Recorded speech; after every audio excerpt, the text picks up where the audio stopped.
At one point in the discussion, I brought up the fact that the Quran, according to various hadith narrations, is going to intercede for Muslims on the day of resurrection. And in addition to that, I pointed out in certain versions, it tells us that the Quran will do so by appearing as a pale man. When Uthman asked us to show that to him, I simply mentioned that it's found in Tirmidhi, and he said, where? I found this kind of humorous because every time I hear Muslims cite hadith, they simply say it's in Bukhari, it's in Muslim, it's so forth. But he wanted us to give him the exact number and so forth. However, David was standing right there next to me, and he pulled up a version of the hadith that's found in Ibn Majah, and I actually hadn't even seen that one before. I was familiar with the one in Tirmidhi.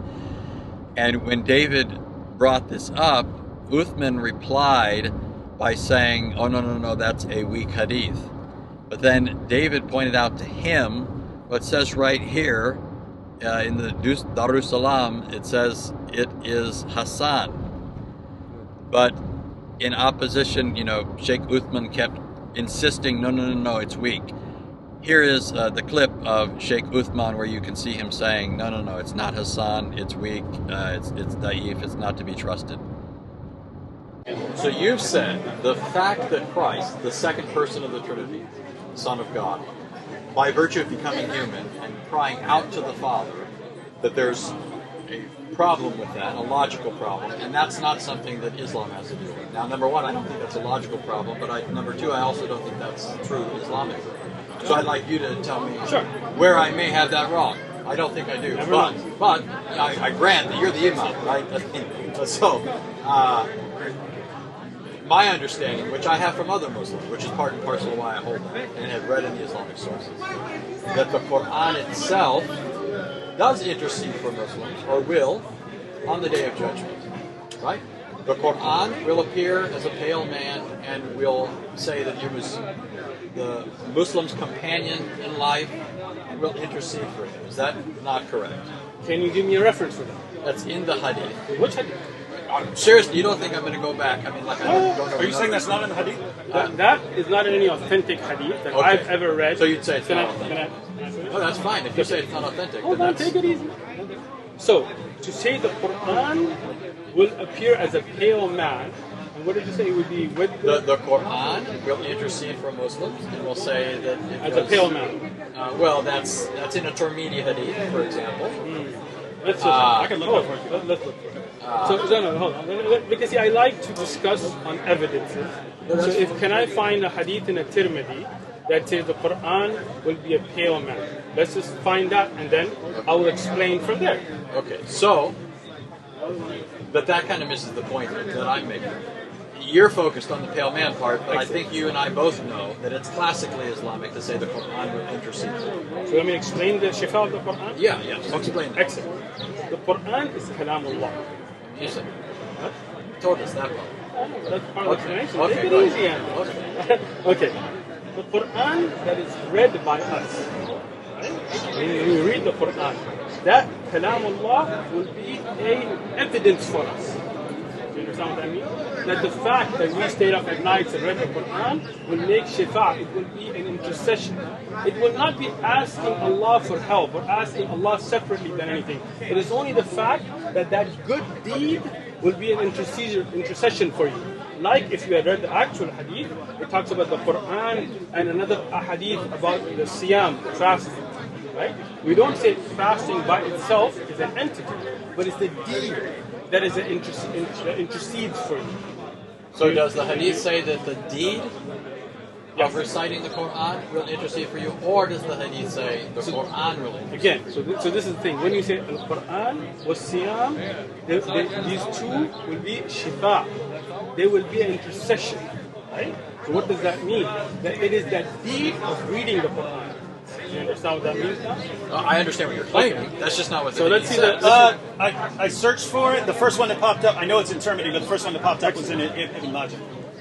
So in Tirmidhi, there is no such hadith that says the Quran. There is. That's just the first one that popped up when I Can we look at the Tirmidhi one first? Okay, I'll find the Tirmidhi. But notice the Ibn Majah version says the Quran will come on the day of resurrection like a pale man and will say, I am the one that kept you awake at night and made you thirsty during the day. Excellent. So let's now go to. Hold on, take it easy. Yeah? You're trying to see that. No, take it easy. This is why. You're not seriously going to go to Google Translate, are you? Nope. Okay. I know you know You're Arabic. funny. I know you know Arabic. You don't but have Arabic keyboard? No. I was just going to show you the takhrij. You know what takhrij is? Okay. The checking of the narration. Okay. This narration of Ibn Majah is a very weak narration. They didn't grade it this week. Can you show me their grading? Yeah, it's in Hassan. Just it back. It's in Arabic now. You just ruined his phone. You can't see anything in English he'll now. see. Where does it say Hassan?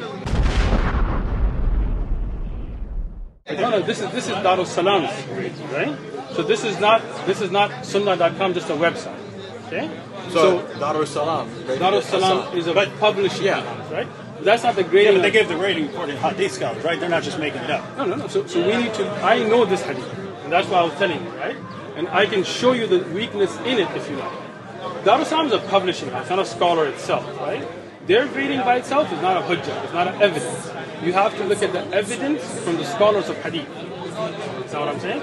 That's why I asked you, right? Now, if you like, and if you, how long are you in San Diego? Let me just finish. How long are you in San Diego? We're leaving tonight. I was going to invite you to my house. I have a Majah. Man, I appreciate the fact that you would have invited You got us. dinner, you got tea, I got you. Right? And I would sit with you and explain to you from the Sharh of Ibn Majah why this hadith is da'if actually. Because I teach Aqidah and I taught the subjects. Now, interestingly, in addition to the fact that the Darussalam version says Hassan, whereas Uthman kept saying Da'if, weak, I was mentioning to Sam later this part of the conversation, and then Sam was pointing some things out to me. Yes. Darussalam publications, they're a Salafi publication, and unless the compiler himself, let's say Tirmidhi, states in the hadith, the grading, he'll say Hassan Gharib, it's good, it's strange, or Hassan Sahih. They usually will follow the grading of Shaykh al-Albani. For the Christians who don't know, Shaykh al-Albani was considered by the Salafis, primarily, the greatest 20th century hadith scholar. Now, those who are not Salafi don't really think that much of him because he's Salafi and his anthropomorphic ideas, but nonetheless, Uthman is Salafi and Darussalam is Salafi. So they give you a grading, that's a grading that for the most part they got from Al-Albani. Now, to confirm the grading Hassan comes from Al-Albani, I'm going to go to Islam Question and Answer. This is an online Salafi site. It's question 93151. 93151. Good deeds appear in the form of a man in the grave. They narrate this hadith, so let me read it and then we'll go into to see what the grading is and where they got it from. Okay, here goes. It was narrated that Burayda said, I heard the Prophet say, the Quran will meet its companion on the day of resurrection when his grave is opened for him in the form of a pale man. This hadith you're referring to. It will say to him, do you recognize me? He will say, I do not recognize you. It will say, I am your companion, the Quran, who kept you thirsty on hot days and kept you awake at night.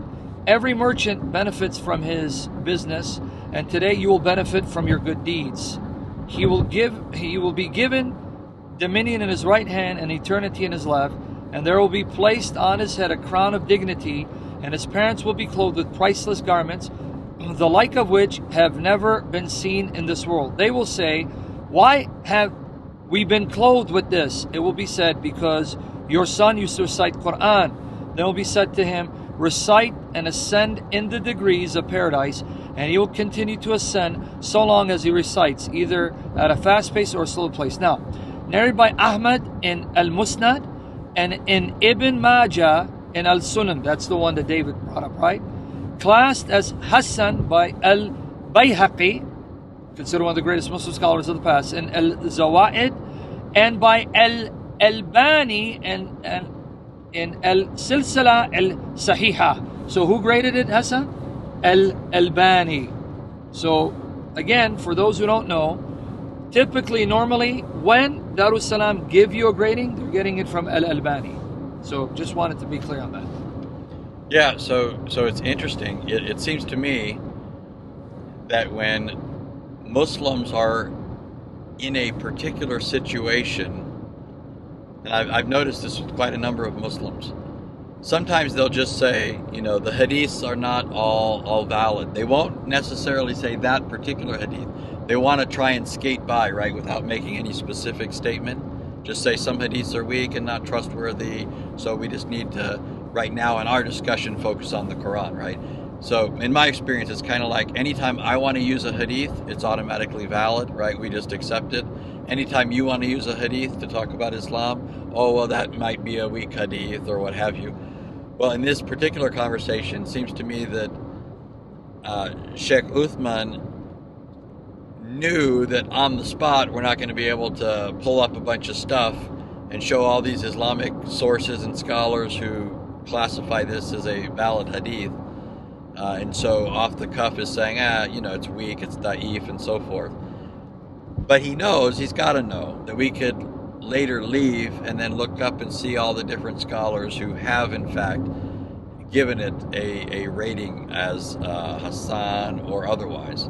And so, for what it's worth, he's wrong. The hadith is in the collections. It is given a sound rating.